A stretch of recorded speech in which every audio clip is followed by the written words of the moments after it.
নমস্কাৰ, মোৰ নাম শ্ৰী ৰঞ্জন দাস।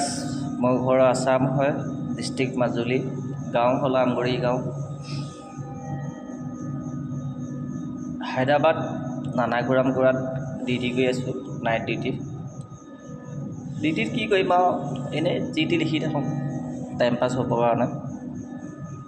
আজি এটা কবিতা লিখিছিলোঁ। কবিতাটোৰ নাম হ'ল মৌনতা শক্তি। লিখোঁতে গাওঁতে কিবা ভুল হ'ব পাৰে, যদি আৰু ভুল হয় আপোনালোকে ক্ষমা কৰি দিয়ে যেন। কিবা ভুল হ'লে শুধৰাই ল'ব সকলোৱে। কবিতাটোৰ নাম হ'ল মৌনতা শক্তি।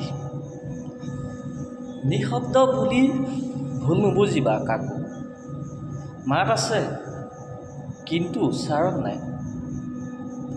আৱেগো আছে কিন্তু প্ৰকাশ নকৰোঁ। অপমান নকৰোঁ কাকো, সেই বুলি ভয়ো নকৰোঁ। আইনাৰ নিচিনা আজিও স্বচ্ছ, কিন্তু ভাগি নকৰোঁ। যন্ত্ৰণা আছে এতিয়াও বুকুত, কিন্তু আনক কৈ পুতৌ নিবিচাৰোঁ। ধন্যবাদ।